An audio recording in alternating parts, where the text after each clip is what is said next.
Om Agyanatimirandasya Gyananjana Shalakaya Chakshurun Militam Jena Tasmai Shri Gurave Namaha.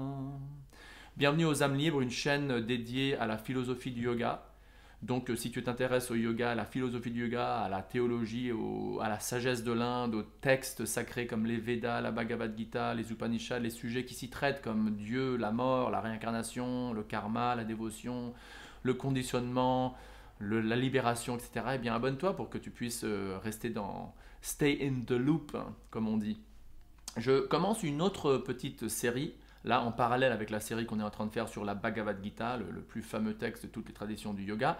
Là, c'est une série sur l'imitation de Jésus-Christ, un livre qui a été écrit ou compilé par Thomas à Kempis il y a 600 ans et qui est considéré comme un classique parmi les chrétiens et qui regorge de dévotion à Dieu. Et donc, puisque la tradition du Bhakti Yoga, c'est une tradition de dévotion à Dieu, et puisque, par exemple, Bhaktivinoda Thakur, un des grands, disons, saints ou acharyas de la tradition du Bhakti Yoga, en tout cas celle que je suis, a déclaré que Jésus était entre guillemets, le sauveur du monde occidental, the Western Savior. On peut donc lire ce texte, l'imitation de Jésus-Christ, ou des passages en tout cas, et voir les corrélations, les similitudes avec ce qui est écrit dans les textes Vaishnava, dans les textes védiques. Donc là, dans le premier chapitre, il parle donc de cette notion de mépris de toutes les vanités du monde pour, au contraire, s'approcher de Dieu. C'est assez beau comme thème. Et donc là, à la deuxième page, je vais lire des choses qui, comme vous allez voir, pour vous qui connaissez les enseignements du Seigneur Chaitanya, ressemblent beaucoup aux enseignements du Seigneur Chaitanya, surtout le quatrième verset de son fameux Shikshashtakam. Alors, écoutez-moi ça. Vanité des vanités, tout n'est que vanité. Là, il cite l'évangile, je ne me rappelle pas exactement le verset, il n'y a pas la référence, enfin si c'est en abrégé, mais vanité des vanités, tout n'est que vanité, sauf aimer Dieu et le servir lui seul. La suprême sagesse, la voici.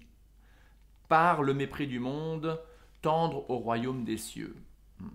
Tendre au royaume des cieux par le mépris du monde. Moi, je dirais que c'est plutôt le contraire. Tu tends vers le royaume des cieux et par là, tu développes pas vraiment un mépris parce que cette idée de mépriser ce monde matériel, c'est, comme on dit, c'est the flip side of the coin, quoi. C'est l'autre côté de la pièce. Tu as une pièce et d'un côté, tu as l'attachement et de l'autre côté, tu as l'aversion, quoi. Donc avoir un mépris actif envers le monde matériel qui ultimement est un monde qui a été créé par Dieu. Et donc puisque Dieu, par définition, est bon, ce monde est naturellement bon. Après, qu'est-ce qu'on fait avec? Il est plutôt, au pire, il est neutre. Il est neutre. C'est aussi considéré comme un monde où les âmes qui ont rejeté Dieu sont envoyées. Ok, soit, mais ça ne veut pas dire qu'on le méprise.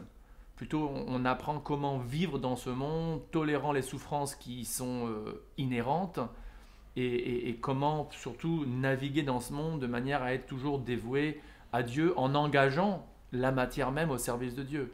Donc cette notion de mépris de Dieu, bon, c'est inspirant, mais c'est pas vraiment le truc idéal au niveau de la bhakti.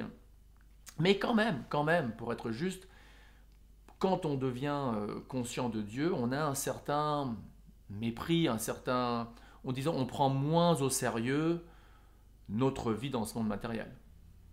Ça ne veut pas dire qu'on devient paresseux, on ne fait pas de notre mieux pour essayer d'avoir les succès qu'on essaye d'avoir en ce monde, mais d'un autre côté, on ne devient pas aveuglé par les pétilles de ce monde matériel. Donc c'est pour ça que c'est dit sauf aimer Dieu et le servir lui seul. Tout n'est que vanité sauf aimer Dieu et le servir lui seul. Alors après, ça ne veut pas dire qu'on devient un moine ou une nonne, on prend sannyas, comme on dit, et on peut tout à fait être dans le monde et faire partie d'un gouvernement, enfin d'une société où les gouvernements sont assez démoniaques, on peut dire, mais bon, comme la Bible dit, on donne à César ce qui lui est dû, tout en vivant en ce monde, mais avec un dénominateur de dévotion à Dieu. C'est ça qui compte vraiment le plus. Vanité donc de rechercher des richesses périssables. Alors, encore une fois, c'est pas qu'on devient. Après, si on a un karma aussi de devenir riche, eh ben, rien peut échapper à la destinée et on deviendra riche. Et pour maintenir une famille, un foyer, un loyer, l'internet, tout ça, il faut travailler, il faut gagner de l'argent. Donc encore une fois, ce n'est pas l'argent qu'on méprise, mais en devenir aveuglé et poursuivre l'argent et rien d'autre, ça c'est une vanité. Ça c'est nul. De mettre son espoir en elle. Eh oui, money can't buy love. Il y avait une chanson qu'on chantait quand on était en Pologne avec Indra Dunaswamy. Money can't buy love. Money, money. Money can't buy love. Money, money. Money cannot buy love. L'argent ne peut pas acheter l'amour. Et donc mettre son espoir en elle, mettre son espoir en l'argent, c'est une vanité. Ça va nous rendre frustrés parce qu'ultimement, comme on l'apprend, comme on y a foi un petit peu, ce qui nous satisfait vraiment profondément, c'est notre relation avec Dieu. C'est notre relation avec Dieu. Et notre relation avec autrui basée sur un amour de Dieu. Vanité encore de rechercher les honneurs et de s'élever aux plus hautes places. Donc de devenir reconnu, et même dans un cercle religieux, dans un cercle spirituel, oui, je suis le leader d'une sangha, je suis un gourou, je suis un prêtre très connu, ou alors moi je suis très indépendant, mais je suis hyper spirituel, et tout le monde me connaît comme quelqu'un de très très spirituel. Faut se méfier de ça. Faut se méfier de ça. Vanité de suivre les désirs de la chair, mon Dieu, et de souhaiter ce qui sera par la suite gravement puni. Et ouais, l'idée est que, comme le dit dans les textes Vaishnav ou tous les textes spirituels du monde, notamment que les plaisirs de la chair qui ne sont pas dans un contexte dharmique, et donc contexte dharmique, on pourra en parler une autre fois, mais simplement c'est dans un contexte de mariage, d'union sacrée, traditionnellement, entre un homme et une femme. Donc à part dans un contexte comme ça, et ben, les plaisirs de la chair, que ce soit hors d'un mariage, que ce soit masturbation, voire des prostituées, vice-versa, eh ben, il y a du karma, il y a des réactions karmiques qui reviennent sous la forme de souffrance. D'une manière ou d'une autre, on souffre par ça. Parce que comme la Bhagavad Gita dit, ce sont des plaisirs qui sont nés de la passion, et de l'ignorance aussi, mais pas de la vertu, pas de la bonté. Et tout ce qui est plaisir qui vient, comme Krishna le dit dans la Bhagavad Gita, des contacts des sens avec les objets des sens, ça engendre la souffrance. Alors, je me prêche à moi-même, hein. Ne croyez pas que je suis au-delà de tout ça, mais c'est bon de m'en souvenir, quoi, pour essayer de l'appliquer. Le contact des sens avec la matière engendre la souffrance. Et donc les plaisirs de la chair, en dehors d'un contexte dharmique, et même dans le contexte dharmique, on essaye de... C'est pas qu'une fois qu'on est marié, on fait du sexe 5 fois par jour, tous les jours, pendant toute notre vie, quoi. Il y a quand même ce principe d'essayer de restreindre sa sexualité pour précisément se connecter mieux et plus profondément avec Dieu. Après, chaque couple fait comme il peut, comme il veut, c'est un peu son business à soi, quoi. C'est personnel comme considération, mais le principe universel est là, quoi. Le plus on s'adonne au plaisir des sens, au plus on se donne au plaisir de la chair, et ben le plus on souffre, tout simplement. Le plus notre vie est remplie d'anxiété. Voilà, un principe de base. Vanité de désirer une longue vie et de veiller si peu à mener une vie bonne. C'est beau, hein? Vanité de penser uniquement à la vie présente et ne pas prévoir l'avenir. Surtout dans un sens spirituel. Qu'est-ce qui se passe quand je vais mourir? Où est-ce que je vais aller, quoi? Vanité d'aimer ce qui passe à grande vitesse et de ne point se hâter là où se trouve la joie éternelle. Hein? Ouais, gagner son argent, non, je dois aller regarder le dernier match du mondial. Enfin, tout ce qui est temporaire, on y court, mais tout ce qui est éternel, pour notre bien éternel, ah, je suis trop fatigué pour chanter mes tours, ah, je suis trop fatigué pour lire la Bhagavad Gita ou le Srimad Bhagavatam, je préfère aller au cinéma qu'écouter une classe, etc., etc. Souviens-toi souvent de ce proverbe. Alors il y a un proverbe. L'œil n'est jamais rassasié de ce qu'il voit, ni l'oreille remplie de ce qu'elle entend. Au niveau matériel, c'est-à-dire tu as beau voir, par exemple si tu es un homme hétérosexuel dans un corps d'homme, et tu as beau voir des milliers, encore une fois, comme l'exemple de la pornographie, tu peux avoir des centaines et des milliers d'images, de vidéos de femmes nues, tu ne seras jamais rassasié. Tu peux en regarder des millions, des milliards, et c'est d'ailleurs pour ça que, par exemple, dans l'étude de la pornographie, il y a cette tendance à ne pas être satisfait, et donc toujours vouloir donner à tes yeux et à ton mental des images et des vidéos qui sont encore plus graphiques, encore plus violentes. Donc la pornographie tend vers la violence, parce que juste voir une belle femme au sein nu, par exemple, parce que moi je parle pour les hommes là qui sont hétérosexuels, ou alors pour les lesbiennes, voir une femme juste au sein nu, bah, c'est pas assez. Il faut la voir toute nue, il faut la voir, faut voir des scènes pornographiques. Là, c'est pas assez. Il faut voir des trucs avec de la violence dedans. Parce qu'on n'est jamais rassasié. On n'est jamais rassasié. Hmm. Et la même chose avec l'oreille. L'oreille remplie, elle n'est jamais rassasiée de ce qu'elle entend. Elle n'est jamais encore des vibrations matérielles, ça ne satisfait jamais. Encore plus de musique, un volume encore plus fort, encore aller voir encore plus de concerts. Tout ce qui ne touche pas à Dieu, ça ne satisfait pas ultimement. Hein. Parce que encore une fois, c'est une question de. Krishna en parle. Krishna en parle de ça dans la Bhagavad Gita. Que c'est comme mettre de l'huile ou du beurre sur du feu. Ça l'éteint temporairement, mais après, ça le fait flamber encore plus. Donc, titiller ou exciter nos sens parce qu'on voit, parce qu'on entend, ça ne fait qu'accroître notre concupiscence. Et la concupiscence, elle n'est jamais satisfaite. Quelques passages de plus. Applique-toi donc à détacher ton cœur de l'amour des choses visibles pour ne t'occuper que des biens invisibles. Hein.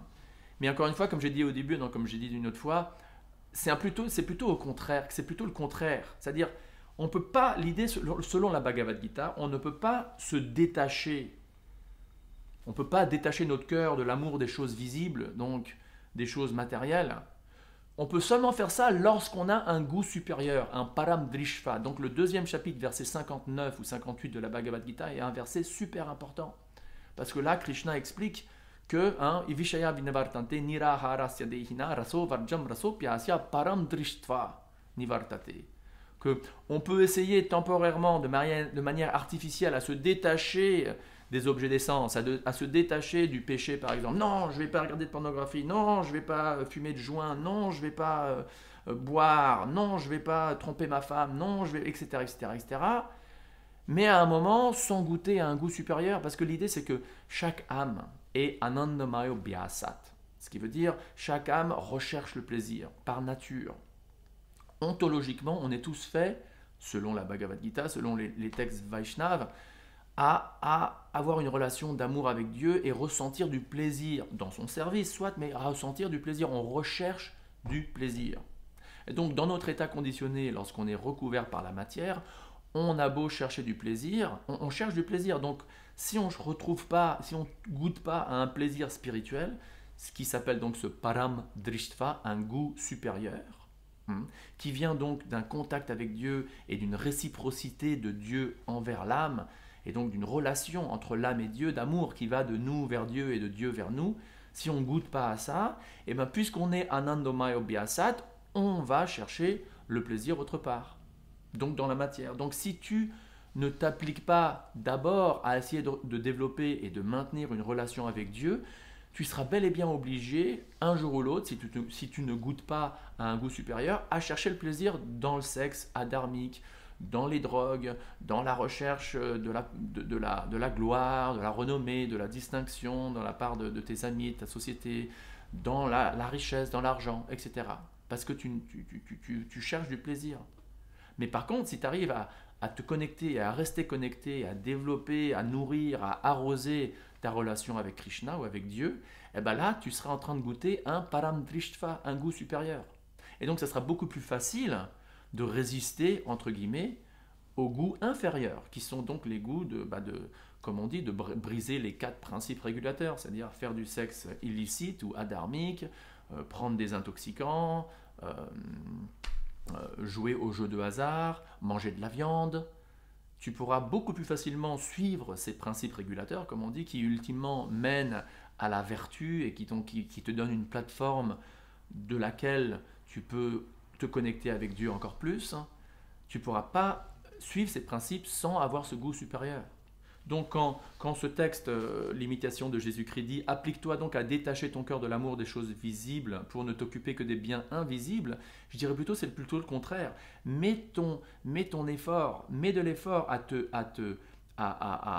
t'occuper des biens invisibles, donc à ta relation avec Dieu, et par conséquent, tu pourras plus facilement te détacher de l'amour des choses visibles. Et finalement, car ceux qui suivent leur sensualité souillent leur conscience et perdent la grâce de Dieu. C'est vrai, on a tous eu l'expérience, quand on s'adonne au plaisir de la chair, en dehors, encore une fois, d'un contexte dharmique, ou religieux, ou spirituel, ou noble, ou vertueux, spirituel, religieux, etc., eh ben, on souille notre conscience.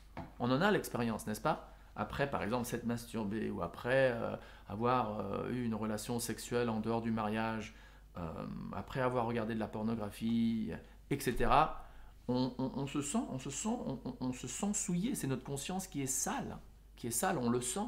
Et par de la même manière, on se sent déconnecté de Dieu.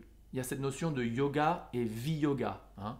On la connaît. Yoga, ça veut dire, donc c'est pas juste les exercices, ça veut dire carrément être relié. D'ailleurs, le mot religion vient du latin religare, qui est absolument similaire au mot yoga, être connecté.